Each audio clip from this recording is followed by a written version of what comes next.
Get ready, Staten Island. The Ferry Hawks are back at SIUH Community Park July 7th to the 12th for a 6-game series against the High Point Rockers. Wednesday, July 8th with first pitch at 6:30. It's Woo Wednesday in collaboration with the Wu-Tang Clan. The Ferry Hawks transform into the Shaolin Hawks. Thursday, July 9th, first pitch is at 6:30. It's Thirsty Thursday with $5 Bud and Bud Light drafts. Visit ferryhawks.com now to lock in your seats. Adobe Firefly is the all-in-one creative studio with AI-powered image and video editing for today's creative process. Built for creators of every kind, Firefly helps you generate, edit, and experiment fast. Because the asks aren't getting smaller, the budgets aren't getting bigger, and the timelines, oh yeah, still tight. With all the best creative AI models in one place, Firefly brings your ideas to life. Unlock a better way to make with Adobe Firefly. All right, the beautiful Congresswoman. We love this girl. She's so terrific. Staten Island, Brooklyn does an amazing job. Nicole Malliotakis. She's got to run in about 9 minutes. I want to get to her right away. As soon as President Trump lifted the sanctions on Turkey yesterday and said nice things about Erdogan and is now considering, this is unbelievable, selling F-35s to Turkey. I believe Nicole had the same response as I did, as Bibi Netanyahu did, as really Mark Levin, Laura Loomer, Bridget Gable is going to join me later. We all had the same response, which is, what in God's name is President Trump thinking? So let me get to Nicole, who loves the president as much as I do, but there's been some head-scratching moves coming out of the administration the last couple of months between Iran and Turkey, to say the least. So tell the audience, Nicole, exactly what you were thinking when you heard the whole exchange between Trump and Erdogan.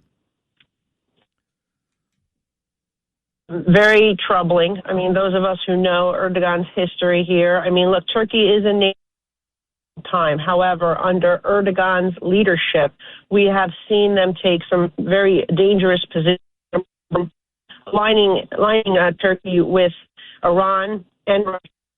I don't know if people recall, they should Google, by the way, that photograph, Erdogan, Putin, and Raisi of Iran from a number of years ago, just a couple of years ago, actually. Incredibly disturbing, and this was when after the Russia-Ukraine war even started. In fact, Turkey is the only NATO ally that has not sanctioned Russia, and they're also harboring Hamas and calling for the destruction of Israel. And then we know the longstanding issues of bullying fellow NATO ally Greece with illegal military overflights above the Greek islands, the illegal occupation of Cyprus, another ally of the United States. And in the region, they've interfered with counter-ISIS operations.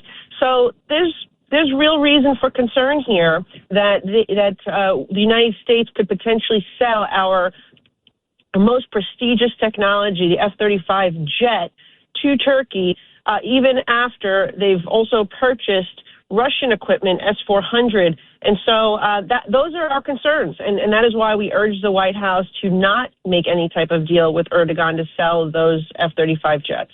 Well, you've done it. So did Bibi with Brian Kilmeade on Fox yesterday. Doesn't seem to matter. President Trump is going to do what he wants to do. So my question to you is, why do you think the president is doing this? Well, I don't know that he's going to do it. In fact, there's many members, Republican and Democrat, who are urging him not to do this. I think that the leadership in the Foreign Affairs Committee, both from the minority and the majority, have indicated that this would be problematic.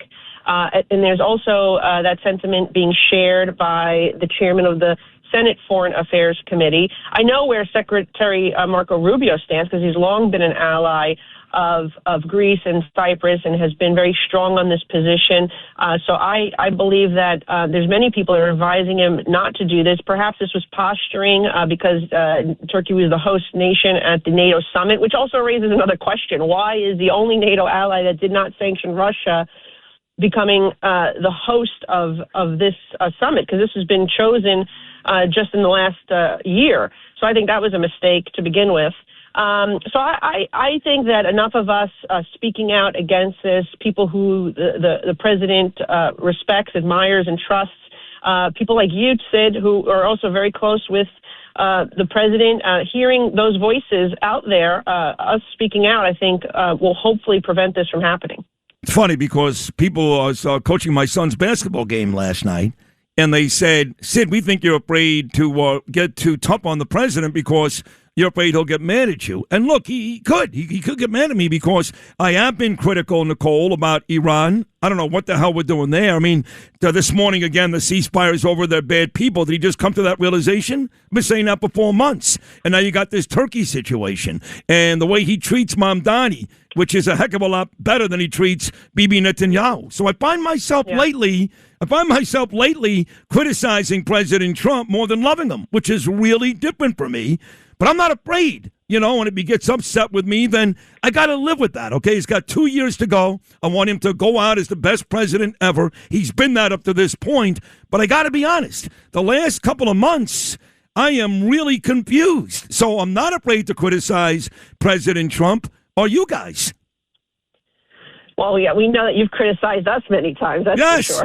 Yes, and I love you to pieces. You know that. But this is the thing. No one is going to agree with somebody 100% of the time.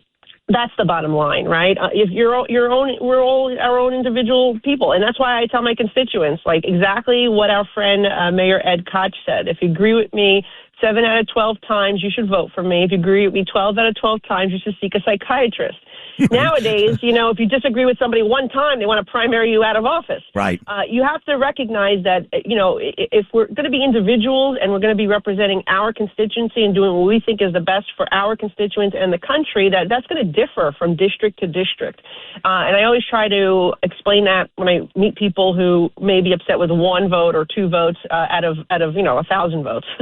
So that's the thing here. I mean, I think for the most part, we are happy with the leadership of President Trump. We're happy. We agree with him on most of the positions. We've delivered amazing things together. We secured the border. We're deporting those criminals. We are making sure that we are delivering tax relief and letting people keep their money. We're attracting businesses and trillions of dollars in investment. We delivered on our promises of eliminating most taxes on tips, on overtime. Seniors, 34 million across the country, getting the money returned to them that they paid in Social Security taxes. So we are doing good things. Every now and then there's going to be a hiccup here where we're not going to agree, and we need to be vocal about it. And I think this is one of those times that this is actually very important, not just for the Middle East, for the Eastern Mediterranean, but for the United States of America. We cannot allow F-35 technology, the most superior jet, to be able to fall in the wrong hands, and knowing Erdogan's desire to destroy Israel and that they've interfered with counter-ISIS operations in the past, and the fact that they've aligned themselves with Iran and Russia is all the reason we need to not allow this to happen. And I think deep down that the president knows this. I hope this was just posturing because of the NATO summit, but we will continue to be vocal against this. Final 90 seconds. Again, he came out this morning, President Trump. He said, look, this ceasefire, it's all over. These people are scum. He actually used that word. He called them scum. He called them cuckoo. All these wonderful adjectives. Where do you guys in Congress stand on the future of America and Iran? Look, I think for all of us, obviously Iran is a country, a regime that cannot be trusted. And so, we want to always give the president the benefit of the doubt and allow him the flexibility to negotiate the best possible deal that would eliminate Iran's ability to have a nuclear weapon. Obviously, the questions during this entire process that we've been asking is, how are we going to make sure that they're complying with actual inspections? And making sure that any sanction relief or any unfreezing of assets, that money's not going to go to continue acts of terrorism. It's not going to continue to fund Hamas and Hezbollah. And those are the hard questions. How are you going to ensure that that's going to happen? And so, we've been giving the president flexibility to negotiate. Clearly, the ceasefire has been very fragile. Now it seems that it could be broken. But we'll have to see what the president does moving forward here and how he's going to handle it. But those are the questions that we've been asking as members of Congress. And we haven't had a classified briefing, by the way, and this is actually something that is problematic. The fact that Congress has not been given a classified briefing on the details of the peace agreement that is in the works. It's not a deal yet, but there was a framework in place, and we don't have any details on where they were going. It's dead. But It's dead. look, and that's the thing. We had a briefing last week with Senator Marco Rubio and Witkoff, but it wasn't classified, and therefore it's the same stuff you read on Twitter. We need to have more information to make informed decisions here. And if they want us to if they want funding for the Department of War, they need to give us this classified briefing. That's all I'll say. Fair enough. Nicole, as always, amazing job. Glad you hopped on for a couple of minutes. Continued success. You really are great, Nicole Malliotakis. Thank you so much. Good to be with you, my friend. You Bye-bye. too. All the love.